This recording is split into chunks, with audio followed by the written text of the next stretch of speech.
بسم اللہ الرحمن الرحیم۔ آج کا سبق انشاءاللہ تختی نمبر 6 اللہ کے فضل اور کرم سے تختی نمبر 5 تک مکمل ہو گیا۔ ایک دو باتیں اس میں یاد یہ رکھنی ہے کہ ہم جو نیچے مشق میں الٹا پڑھاتے ہیں نا، پہلے رواں پڑھاتے ہیں اوپر سے نیچے تک اور پھر رواں پڑھاتے ہیں نیچے سے اوپر الٹا، تو یہ الٹا جو ہے تختی نمبر 5 کے اخیر تک ہی پڑھانا ہے بس۔ تختی نمبر 5 سے آگے الٹا نہیں پڑھانا ہے، کیونکہ تختی نمبر 5 سے آگے جو عبارت ہے لکھی ہوئی تختیوں میں یہ جملوں کی شکل میں ہے، اور جملوں کو اگر الٹا پڑھا جائے گا تو معنی میں خرابی آتی ہے۔ اور پیچھے چونکہ تختی نمبر 5 تک جملے نہیں ہیں، وہ الفاظ ہیں، کلمہ ہے، اور ان کو الٹا پڑھنے سے معنی میں خرابی نہیں آتی ہے۔ جیسے دراسہ کو ہم سرادہ پڑھ دیں تو اس میں کوئی اتنا بڑا مسئلہ نہیں آتا کہ جس کی وجہ سے انسان یہ کہے کہ معنی خراب ہو گیا، تو اس لیے الٹا پڑھایا جاتا ہے تختی نمبر 5 تک۔ اور ویسے بھی الٹا پڑھانے کا جو مقصد ہے وہ یہ ہے کہ بچے کے ذہن کے اوپر سوچنے کا مادہ پیدا ہو، بچے کے ذہن کے اوپر دباؤ پڑے اور وہ سوچے کہ دراسا اب اس کو سرادہ کیسے پڑھنا ہے، دینی اس کو نی دی کیسے پڑھنا ہے، او حیتا کو تحی او کیسے پڑھنا ہے، او فی کو فی او کیسے پڑھنا ہے۔ تو یہ پڑھنے کے لیے اس کے ظاہر بات ہے اس کو سوچنا پڑتا ہے کہ او حیتا تحی او، اس کے لیے سوچنا پڑتا ہے۔ تو یہاں تک بچہ جب سوچ کر کے پڑھے گا تو انشاءاللہ ان کو مفردات کی تو مشق پہچان پیچھے آ ہی گئی ہے، تو انشاءاللہ مرکبات کی اور جملوں کی بھی پہچان آ جائے گی انشاءاللہ۔ تختی نمبر 5 تک الٹا پڑھانا کافی ہوتا ہے۔ دوسری بات یہ یاد رکھنی ہے تمام اساتذہ کرام نے اور بچوں نے کہ اصل مقصد قاعدہ پڑھانے کا جو ہے نا وہ تختی نمبر 5 تک ہے، اس لیے کہ قاعدہ نورانی پڑھانے کے جو 3 مقاصد پہلے آپ حضرات کے سامنے تختی نمبر 1 کے شروع میں ہی بتا دیا تھا کہ قاعدہ نورانی پڑھانے کے 3 مقاصد ہیں۔ نمبر 1 شناخت حروف، نمبر 2 تصحیح حروف، اور نمبر 3 قواعد کی پختگی۔ تو پہلے جو اصل جو مقصد 2 ہیں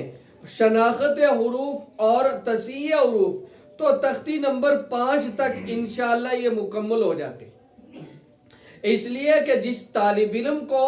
شناخت حروف نہ آئے وہ تختی نمبر 5 تک پہنچ ہی نہیں سکتا۔ تختی نمبر 5 تک جو طالب علم پہنچ گیا اس کا مطلب یہ ہے کہ اس کو پوری کی پوری پہچان آ چکی ہے، اسی طرح اس کا مطلب یہ ہے کہ اس کے حروف صحیح بھی ہو گئے ہیں۔ تو یاد رہے کہ تختی نمبر 5 تختی نمبر 1 سے لے کر تختی نمبر 5 تک یہ بہت اہم ہے، اور بلکہ یوں کہیے کہ قاعدہ نورانی کا یہی مغز ہے، اصل یہی ہے۔ تختی نمبر 5 تک طالب علم کے اوپر اتنی ایک محنت کر ڈالنی ہے اور اتنی ایک اس کو مشق کرا دینی ہے تاکہ اس کو پوری حروف کی پہچان بھی آ جائے اور پوری اس کو جو ہے اس کے حروف بھی صحیح ہو جائیں، چاہے وہ مرکبات کے اعتبار سے ہوں اور چاہے وہ مفردات کے اعتبار سے ہوں۔ ایک یہ 2 باتیں ہو گئیں۔ تیسری بات یہ عرض کرنی ہے کہ ہم جو قاعدہ یاد کراتے ہیں یا بچوں کو کہتے ہیں کہ الٹا یاد کر کے لا یا سیدھا یاد کر کے لا، تو یاد تو کرنے کے لیے طالب علم کو ہم بول دیتے ہیں کہ یاد کر کے لا، لیکن اس کو یاد کرائے گا کون؟ اب ظاہر سی بات ہے ایک طالب علم کو الفاظ آتے ہی نہیں، اس کو حروف کی پہچان ہی نہیں، یا اگر اس نے قاعدہ یاد کرنا ہے تو اس کو اردو ہی نہیں آتا، اگر اس کو اردو ہی نہیں آتا تو پھر قاعدہ وہ کیسے یاد کرے گا؟ تو اس کی ترتیب یہ ہوتی ہے کہ جب جہاں تک ممکن ہو سکے اور اگر جتنا استاذ محترم کے پاس وقت ہے تو تب تک تو وہ خود اس کی مشق کرائے، جب تک تو وہ خود یاد کرائے، لیکن جب اس کے پاس وقت نہ ختم ہو جائے تو آپ کی کلاس میں ظاہر بات ہے سبق ہوں گے جو گروپ کے حساب سے سبق ہوتے ہیں، group number 1، group number 2، group number 3، تو اس طرح گروپ اگر گروپ نہ بھی ہوں تو پھر بھی جو ہے مشق کے وقت میں آپ گروپ بنا دیجئے اور 2-2، 3، 4 گروپ بنا دیجئے، اس میں 4 5 طالب علم ہوں اور ان میں سے ایک سینئر طالب علم جس کو حروف کی پہچان بھی ہے اور جس کے حروف صحیح بھی ہیں اور اس کو قاعدہ یاد بھی ہے تو وہ پڑھائے، 5 مرتبہ پڑھائے، 10 مرتبہ پڑھائے، 15 مرتبہ پڑھائے، پھر ان گروپ کے 3-4 طلبہ میں سے جس کو یاد ہو جائے پھر وہ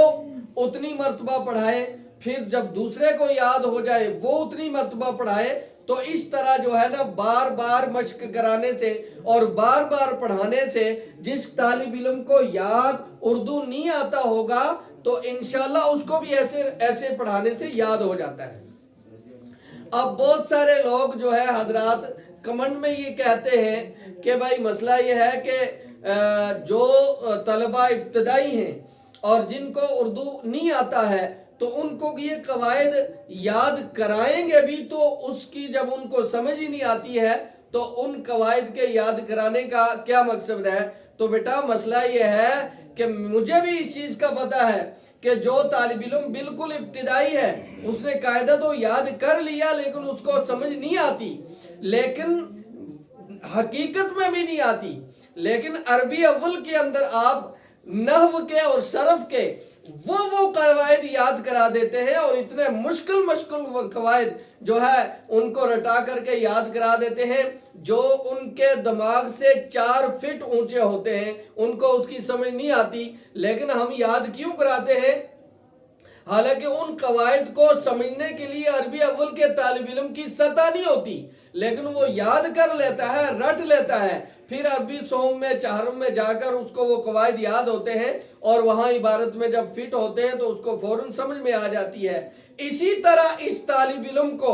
آپ قواعد یاد کرا دیجئے، انشاءاللہ آگے جب قاعدہ ختم ہو جائے گا اور پارے کے اندر جب وہ اجرا کرنے لگے گا تو اس کو انشاءاللہ وہ قاعدہ فوراً سمجھ میں آ جائے گا کہ میں نے وہاں پر قلقلہ کا قاعدہ پڑھا تھا، وہ یہ قلقلہ کا یہ مطلب تھا، میں نے وہاں اخفاء کا قاعدہ پڑھا تھا قاعدے میں، وہ یہاں اخفاء ہو رہا ہے، اس کا یہ مطلب ہے۔ تو انشاءاللہ جو ہے قاعدہ ختم ہونے تک وہ طالب علم ذہنی طور پر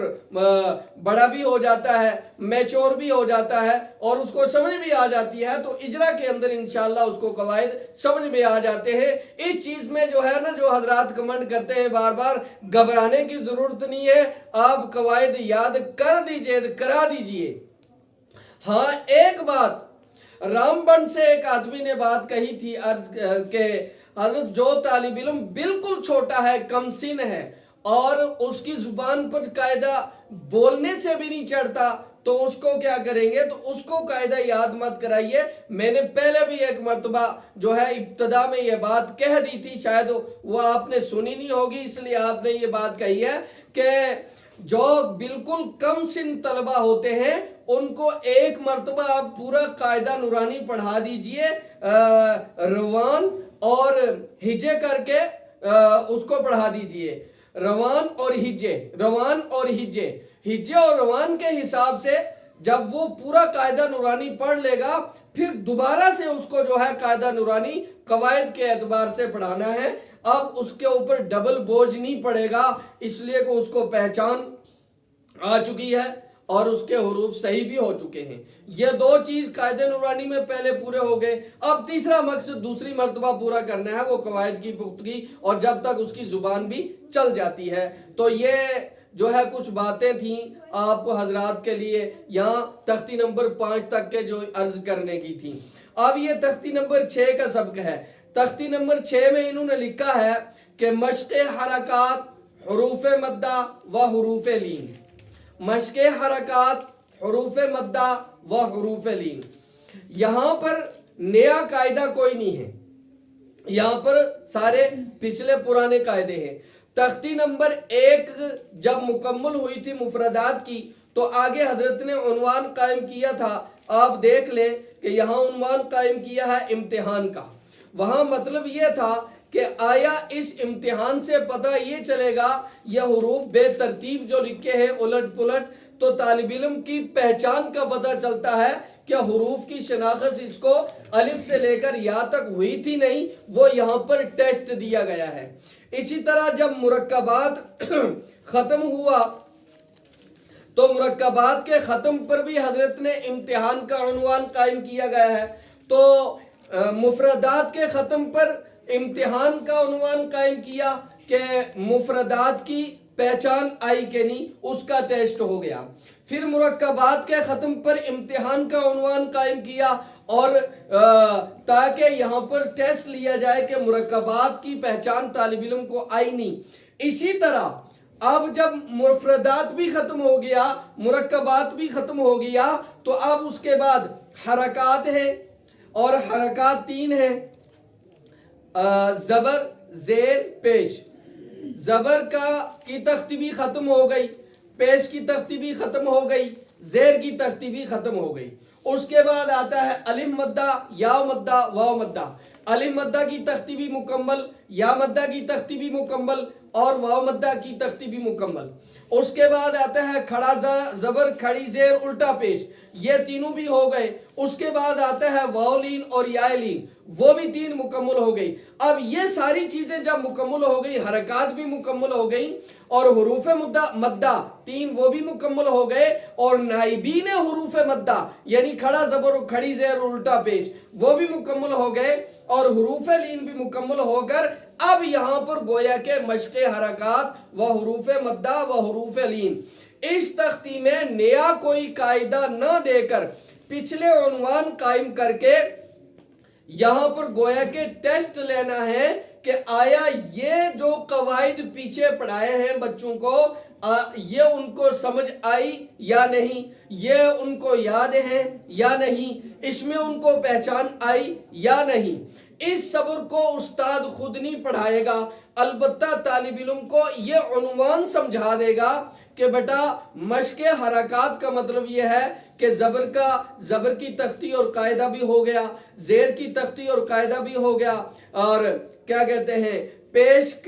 کا قاعدہ اور اس کی مشق بھی ہو گئی، حروف مدہ کا قواعد اور اس کی مشق بھی ہو گئی، کھڑا زبر، کھڑی زیر، الٹا پیش، ان کے قواعد اور ان کی مشق بھی ہو گئی، یا لین، واو لین، ان کے قواعد اور ان کی مشق بھی ہو گئی۔ اب اس تختی کے اندر یہ پورا صفحہ آپ نے جو ہے خود یاد کر کے لانا ہے، اور میں دیکھوں گا کہ آپ کو پچھلے قواعد سمجھ میں آئے ہیں یا نہیں۔ یہ عبارت بھی آپ خود کر کے لاؤ، اور یہ قواعد بھی اس کے اندر جو ہے وہ خود اجرا کر کے لاؤ اور مجھے سناؤ، تاکہ مجھے پتہ چلے کہ آپ نے پچھلے اسباق کو جو ہے وہ سمجھا ہوا ہے یا نہیں سمجھا ہوا ہے۔ یہ مقصد ہے اصل میں تختی نمبر یہ 6 قائم کرنے کا۔ خلاصہ اس کا یہ ہے کہ جس طرح پیچھے مفردات کے لاسٹ میں امتحان کا عنوان تھا، مرکبات کے اخیر میں امتحان کا عنوان تھا، اسی طرح ان قواعد کے اخیر میں بھی گویا کہ یہ امتحان کا عنوان ہے، تاکہ پچھلے قواعد کے سمجھنے یا نہ سمجھنے کا طالب علم کا پتہ چل سکے۔ تو اس کو استاد نہ پڑھائے بلکہ طالب علم کو یہ عنوان سمجھا کر کے بھیج دے کہ یہ یاد کر کے مجھے سمجھا۔ آج کے لیے اتنا ہی سبق، اب ملتے ہیں انشاءاللہ اگلے سبق میں۔ السلام علیکم ورحمۃ اللہ۔